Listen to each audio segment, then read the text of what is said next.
পরীক্ষা মিস, তারপর রহস্য মৃত্যু। মেমারিতে তরুণীর অস্বাভাবিক পরিণতি। পূর্ব বর্ধমানের মেমারি থানার অন্তর্গত রসুলপুর সংলগ্ন এলাকায় এক তরুণীর অস্বাভাবিক মৃত্যু ঘিরে তৈরি হয়েছে রহস্য। মৃতার নাম জয়শ্রী সরকার, বয়স আনুমানিক 20 বছর। তিনি বর্ধমান ওমেন কলেজের ইতিহাস অনার্সের দ্বিতীয় বর্ষের ছাত্রী ছিলেন।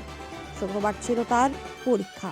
পরিবার সূত্রে জানা যায়, তাড়াহুড়ো করে বেরোনোর কারণে ট্রেনের টিকিট কাটা হয়নি। অভিযোগ, বর্ধমান স্টেশনে টিকিট পরীক্ষার সময় তাকে দীর্ঘক্ষণ আটকে রাখা হয়। পারিবারিক সূত্রে যেটা পাওয়া যাচ্ছে আপাতত, সেটা হচ্ছে মেয়েটা সকালবেলায় 9টার ট্রেন ধরে বর্ধমান যায় পরীক্ষা দেওয়ার জন্য। প্রথম বলি পরিচয়টা, উমেন্স কলেজে পড়ে হিস্ট্রি নিয়ে, হিস্ট্রিতে অনার্স। তো বর্ধমান প্ল্যাটফর্মে যখন নামে ওকে টিটিতে ধরার পর ওকে মানে শ্লীলতাহানি থেকে শুরু করে হ্যারাসমেন্ট, মানে একটু ওখান থেকে মেয়েটা ভেঙে পড়ে, বাড়িতে ফিরে আসে পরীক্ষা না দিতে পেরে। তারপর এসে আত্মহত্যা, গলায় ফাঁস দিয়ে আত্মহত্যা করে। মানে টিকিট কাটেনি বলে কি?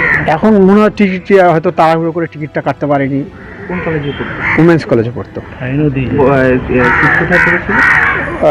উমেন্স কলেজে হয়তো পরীক্ষা ছিল আজকে। উমেন্স কলেজ, হ্যাঁ, পরীক্ষা ছিল। সেকেন্ড ইয়ার পরীক্ষা। বাড়ির নাম কি? জয়শ্রী সরকার, বাবার নাম হচ্ছে জয়দেব সরকার। পরিবারের দাবি, সেই সময় তার সঙ্গে সদাচরণও করা হয়েছে। তারপর কি ঘটেছিল? পরীক্ষার দেওয়া হয়নি। দুপুর প্রায় 2:30 নাগাদ বাড়িতে তাকে ঝুলন্ত অবস্থায় দেখতে পান পরিবারের সদস্যরা। তড়িঘড়ি খবর দেওয়া হয় পুলিশে। উদ্ধার করে হাসপাতালে নিয়ে গেলে চিকিৎসক তাকে মৃত বলে ঘোষণা করেন। বাড়ি হচ্ছে রসুলপুর মাঠপাড়া।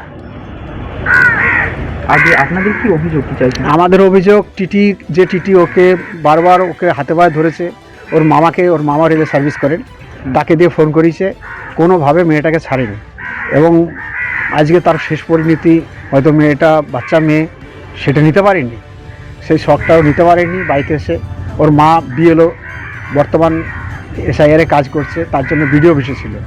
ওর মা যখন বাড়িতে খবর, মা রাস্তাতেই খবর পায় আর কি।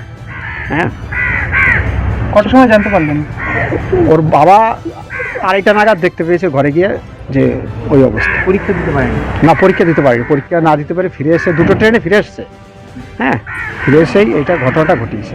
মানসিকভাবে ভেঙে পড়ে এই আত্মহত্যা। এখন কি চাইছেন?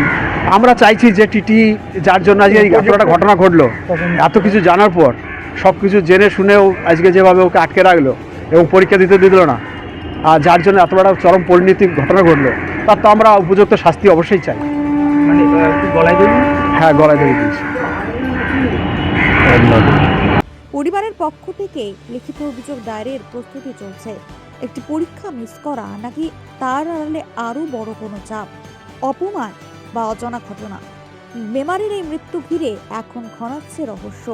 তদন্তে কি উঠে আসে, সেটাই এখন দেখার বিষয়। মেমারি থেকে দিনেশ্বরের রিপোর্ট, মেমারি আপডেট নিউজ।